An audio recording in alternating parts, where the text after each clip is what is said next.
जो हमने कहा था, जिसका डर था वही बात हो गई, यानी जो कहा था वही हो गया। वो मुतमईन है कि जनाब ने इंडिया को ही सपोर्ट करना है, पॉलिटिकल उनको सपोर्ट देनी है इंटरनेशनल लेवल के ऊपर। रशिया ने ये कहा है कि वो इंडिया को सपोर्ट करते हैं as for a permanent member of the United Nation Security Council. ये तमाम इंडिया उनके लिए, क्योंकि जाहिर बात है इंडिया की इस वक्त इकोनॉमी अच्छी चल रही है। अब आप अपने आप को कंपेयर कर रहे हैं जी कि इंडिया को सिक्योरिटी काउंसिल में सीट मिल गई तो उसकी हमायत हो गई। भाई कहाँ, अब वो मुझे वो गंगू तेली वाला मुहावरा याद आ रहा था, लेकिन वो मैं बोल नहीं रहा यहाँ पे। In excess of a turnover of $50 billion, and we believe that this is something whose potential is now only beginning to be visible. Definitely we will be glad to see our dear friend, His Excellency Prime Minister Modi, paying a visit to Russia. Hindustan के foreign minister Russia के foreign minister सर्जी Lavrov के साथ, और फिर सर्जी Lavrov जो है वो एक प्रेस स्टेटमेंट, एक प्रेस टॉक करते हैं, जिसमें दोनों करते हैं प्रेस टॉक, लेकिन स्टेटमेंट ये इश्यू होती है कि रशिया और हिंदुस्तान जो है उन्होंने उनके दरमियान एक एग्रीमेंट हो गया है। जय हिंद दोस्तों, welcome to my Indo Ocean 2047। दोस्तों, पाकिस्तानी मीडिया में इंडियन डिप्लोमेसी के सक्सेस को लेकर चर्चा होने लगी है। दोस्तों, पाकिस्तानी मीडिया में बात हो रही है कि कैसे इंडिया दुनिया के दो सुपर पावर रूस और अमेरिका के बीच संतुलन बनाता है। पाकिस्तानी मीडिया में चर्चा हो रही है कि भारत को यूएन सेक्रेटरी काउंसिल में परमानेंट मेंबर बन जाना चाहिए और पाकिस्तान को भी सपोर्ट करना चाहिए, क्योंकि पाकिस्तान का हिस्ट्री, भोजन, रंग रूप, डीएनए भारत के साथ ही जुड़ता है।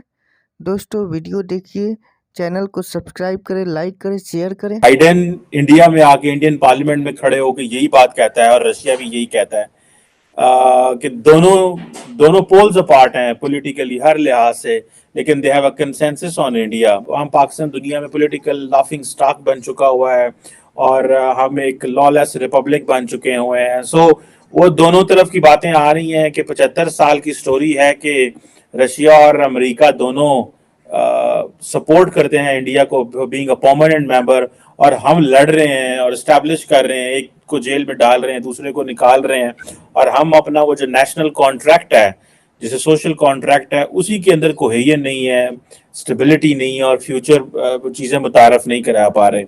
How do you see these two developments? और मॉस्को के अंदर इस वक्त डॉक्टर जयशंकर मौजूद हैं। आज से 75 साल पहले इंडिया को सिक्योरिटी काउंसिल का मेंबर बनने में कोई रुकावट नहीं थी। अगर कोई रुकावट थी तो खुद अपनी उनकी थी कि हम नहीं बनते, आप इनको बना ले।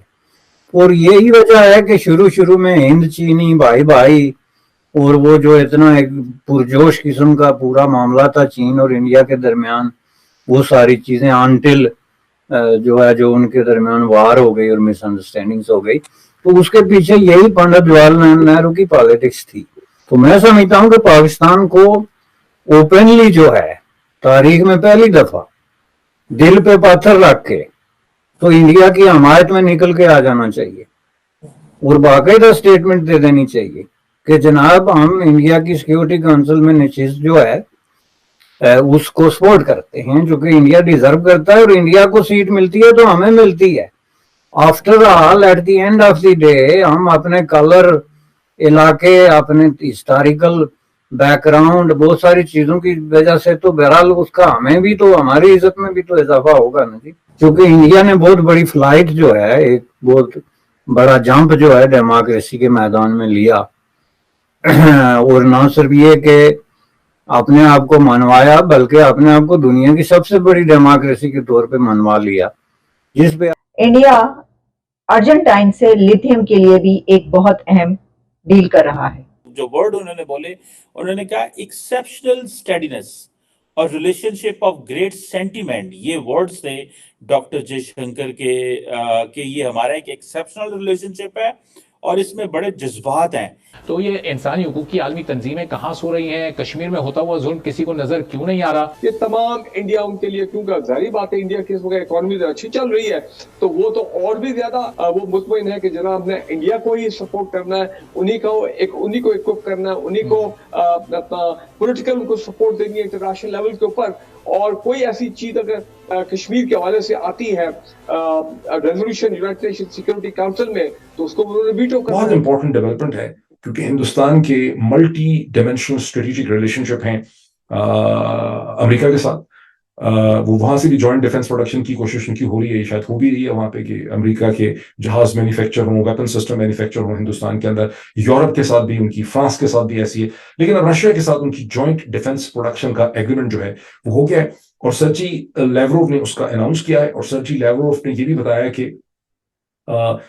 अगले 1-2 दिन में, इसी हफ्ते जो हफ्ता शुरू हो रहा है, हिंदुस्तान के फॉरेन मिनिस्टर जयशंकर जो हैं वहीं पे होंगे, और प्रेसिडेंट पुतिन के साथ, रशिया के प्रेसिडेंट पुतिन के साथ भी उनकी मुलाकात होगी। और जो साल नया शुरू हो रहा है 2024 में, उसमें एक समिट मीटिंग होगी बिटवीन हिंदुस्तानी प्राइम मिनिस्टर जनाब नरेंद्र मोदी और रशिया के प्रेसिडेंट पुतिन के दरमियान। Important development.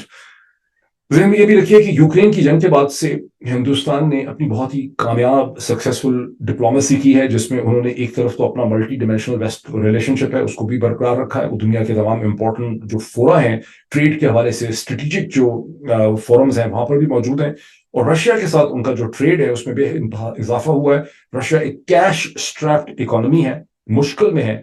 उसके ऊपर कभी भी किसी मेजर पावर के ऊपर इंसानी तारीख में इतने बड़े सैंक्शंस नहीं लगाए गए जितने इस वक्त रशिया को सैंक्शंस फेस करने पड़ रहे हैं। ये सैंक्शंस उन सैंक्शंस से ज्यादा डीप और बाइटिंग सैंक्शंस हैं जो यूक्रेन के बाद लगे हैं। ऐसे लफ्ज इंडिया अमेरिका के लिए इस्तेमाल नहीं करता था साहब। आप ने डॉक्टर जयशंकर को कॉन्टिन्यूसली सुना है। How do you see this? America को दिखाने गए हैं, करने गए हैं कि ठीक है, आप हमें जो है वो ये हाल ही में जो वाकयात हुए हैं, रशिया के साथ हमारे वैसे ही ताल्लुकात हैं जैसे हैं, हम इनको छोड़ नहीं रहे। This is a messaging which they are giving to मैं यूएस। समझता हूँ आपने बिल्कुल सही आइडेंटिफाई किया है। जिस तरीके से हमारे मिलिट्री हेड जो है आसिम मुनीर साहब यहाँ काफी दिन गुजार कर गए हैं, एक तो उसके जवाब में वो गए हैं वहां पे, उन्होंने कहा कि if you are looking for option we are looking for option as well, if you have other choices we have other choices as well. तो एक तो उसका टिट फॉर टैट उन्होंने किया, और दूसरा जो सर्द मोरी पिछले दिनों में दिखाई गई है कनाडा और अमेरिका की तरफ से, जिसका मैं समझता हूं कि it's nothing to do with the Khalistan movement, is to do with many other things. Chinese growth, Chinese grip, Indian diaspora का influence all over the world, ये सारी चीजों पे इस वक्त ना सिर्फ अमेरिका, पूरा वेस्ट जो है परेशान है इस वक्त कि what is happening, what is taking place. देखें, जब भी नया कहते हैं ना, when the new kid is on the block होता है, तो दूसरे जो बच्चे सारे परेशान हो जाते हैं कि यार ये नवा बंदा आ गया उन्हें। This is what is exactly happening. Rapid speed, उनकी इकोनॉमी की ग्रोथ, जिस तरह मैंने कहा था चाइना स्लो, भारत ग्रोथ। अब देखिए आज जो चाइना